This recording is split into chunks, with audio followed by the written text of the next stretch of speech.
இங்கே கேரள மாநிலத்தினுடைய கம்யூனிஸ்ட் அரசு ஒரு விழாவை ஏற்பாடு செய்திருந்தார். இதில் ரொம்ப ஆச்சரியமான விஷயம், இந்த விழாவிற்கு முக்கிய விருந்தினராக யாரை அழைத்தார்கள் என்பதுதான் முக்கியம். தமிழகத்தினுடைய முதலமைச்சராக இப்ப இருக்கக்கூடியவர், சனாதன தர்மத்தை வேரோடு அறுக்க வேண்டும் என்று நினைக்கக்கூடியவர், எங்களுடைய முதலமைச்சர் திரு மு.க. ஸ்டாலின் அவருடைய மகன் உதயநிதி ஸ்டாலின் சனாதன தர்மம் என்பது டெங்கு மஸ்கிட்டோ கொசுவை போன்றது, அதை ஒழித்தளிக்க வேண்டும் என்று சென்னையில 2 ஆண்டுகளுக்கு முன்பு ஒரு நிகழ்வு நடத்தியவர். அதுல திரு மு.க. ஸ்டாலின் அவர்களை இந்த நிகழ்வுக்கு முக்கிய விருந்தினராக கேரள மாநிலத்தினுடைய முதலமைச்சர் பினராயி விஜயன் அவர்கள் இங்க வாங்கணும் கூப்பிடும் பொழுதே நமக்கு தெரியும், இது ஐயப்பனுக்காக போடப்படக்கூடிய ஒரு நிகழ்வு கிடையாது, மக்களை ஏமாற்றி அரசியல்ல ஓட்டை வாங்குவதற்காக ஒரு நிகழ்வு இங்க போடுறாங்க என்பது தெல்ல தெளிவாக நமக்கு தெரியும். ஐயப்பனை பொறுத்தவரை நமக்கு தெரியும், நைஸ்திக் பிரம்மச்சாரி என்று சொல்லுவோம். எப்பொழுதும் எல்லா நிலையிலும் ஒரு பிரம்மச்சாரியாக இருக்கக்கூடிய குழந்தை ஐயப்பனை பார்ப்பதற்கு ஆண்டாண்டு காலம் கோடிக்கணக்கான மக்கள் இங்கு வர்றாங்க. இந்த நைஸ்திக் பிரம்மச்சாரியை பொறுத்தவரை அவரை பாதுகாக்க வேண்டிய கடமை நமக்கு இருந்தாலும் கூட அவர் எப்பொழுதும் குழந்தை முகத்தோடு இன்முகத்தோடு இங்கிருந்து சபரிமலையில பக்தர்களுக்கு ஆண்டாண்டு காலமாக செய்தியை சொல்றாங்க. ஆனா திரு ஸ்டாலின் அவர்களையும் திரு பினராயி விஜயன் அவர்களையும் நான் அவர்களை எப்படி அழைப்பேன் என்று சொன்னால் நாஸ்திக் டிராமாச்சாரி என்று தான் அழைப்பேன். அதாவது நாத்திகத்தை விரும்பக்கூடிய, டிராமா நடத்த வேண்டும் என்று நினைக்கக்கூடிய 2 நபர்கள் இணைந்து நாஸ்திக் டிராமாச்சாரியாக இந்த நிகழ்வை நடத்தி முடித்திருக்கிறார். அது அந்த நிகழ்வை பார்க்கும் பொழுது யாரும் வரவில்லை, இருக்கைகள் எல்லாம் காலியா இருந்ததுங்க. இவர்களாகவே கஷ்டப்பட்டு ஒரு கூட்டத்தை போட்டு ஐயப்பனுக்கு நாங்கள் இருக்கின்றோம் என்று சொல்லி அதன் மூலமாக இன்னும் தங்களுடைய பெயருக்கு களங்கத்தை ஏற்படுத்தி கொண்டிருக்கின்றார்கள் என்று சொந்தங்கள். இதில் நாம் கேட்கக்கூடிய ஒரே ஒரு கேள்வி, 2018-19 காவல்துறையை வைத்து ஐயப்ப பக்தர்களை அடித்து உதைத்து உச்ச நீதிமன்றம் ஒரு தீர்ப்பு கொடுத்த பிறகு அதை முழுமையாக இப்படித்தான் கண்டிப்போடவே கண்டிப்பாக நான் நடைமுறைப்படுத்துவேன் என்று பொங்கி எழுந்த திரு விஜயன் அவர்களுக்கு ஐயப்பனை பற்றி ஒரு மாநாடு நடத்துவதற்கு என்ன உரிமை இருக்கிறது என்பதுதான் அடிப்படையான ஐயப்ப பக்தர்கள் கேட்கக்கூடிய ஒரு கேள்வி. மாநாடு நடத்துவதற்கு உங்களுக்கு என்ன உரிமை இருக்கு?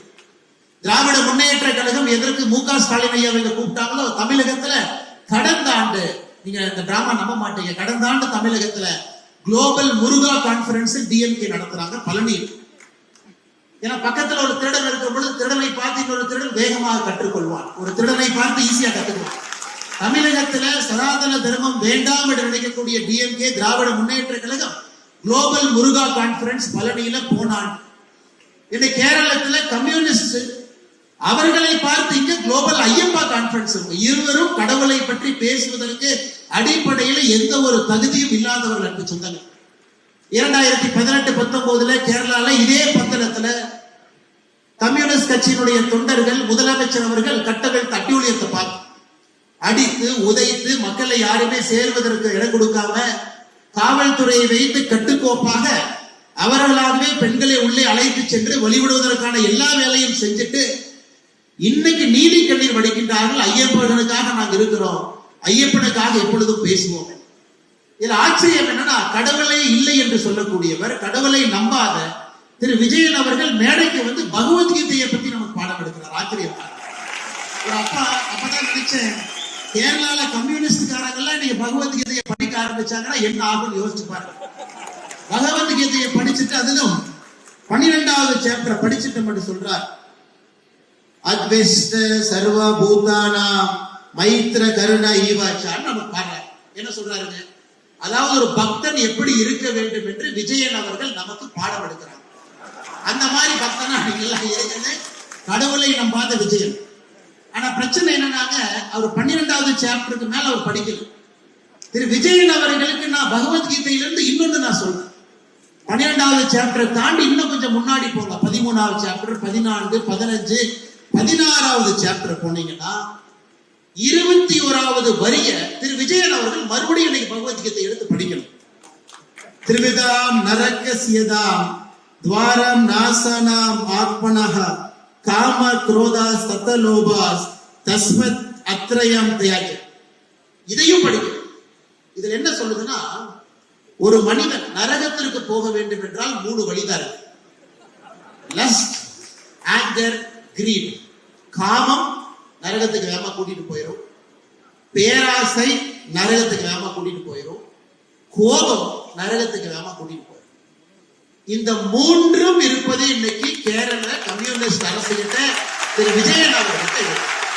அதனால 12வது சாப்டரோட நிறுத்தாம அப்படியே 16வது சாப்டர் படிச்சீங்கன்னா உங்களுக்கே பகவத்கீதையில சொல்லியிருக்கக்கூடிய புத்திமதி தெரியும். அதை தாண்டி நம்முடைய தமிழ் மண்ணில ஐயன் திருவள்ளுவர் திருக்குறள் எழுதியிருக்கார். கொலை மேற்கொண்டாரு கொடிதே, அலை மேற்கொண்டு அல்லவை செய்தொழுகும் வேந்து. ஒரு அரசனை பொறுத்தவரை, ஒரு கிங், ஒரு ராஜா, அரசனை பொறுத்தவரை அரசன் கொடுமை செய்வது, அரசன் இருக்கக்கூடிய சட்டத்தை தவறாக பயன்படுத்துவது. ஒரு அரசன் கொடுமை செய்வது, அரசன் ஒரு சட்டத்தை தவறாக பயன்படுத்துவது அரசனுக்கு கீழே இருக்கக்கூடிய கொலைகாரனை விட ஒரு பெரிய பாவம் அரசன் சம்பாதிப்பான் என்று திருவள்ளுவர் சொல்றார். 2018-19 திரு விஜயன் அவர்கள் கேரள மாநிலத்துல பந்தளத்துல இந்த பகுதியில அவர் நடந்து கொண்ட விதம் எது, அவர் மக்களை நடத்திய விதம் என்ன, கையில் ஆட்சி அதிகாரம் இருக்கிறது என்கின்ற ஒற்றை காரணத்திற்காக லட்சக்கணக்கான ஐயப்ப பக்தர்களுக்கு எவ்வளவு பிரச்சனை அவர் உருவாக்கினார். அதனால் இது யாருக்கு பொருந்ததோ இல்லையோ திரு விஜயன் அவர்களுக்கு பொருந்தும்.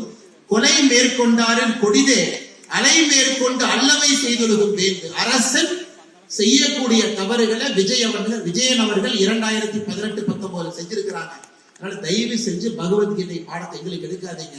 கண்ணாடியை பார்த்து நீங்களே உங்களுக்கு சொல்லிக்கீங்க எப்படி அரசனாக வாழ வேண்டும், எப்படி மனிதர்களை மனிதர்களாக இங்கே மதிக்க வேண்டும்.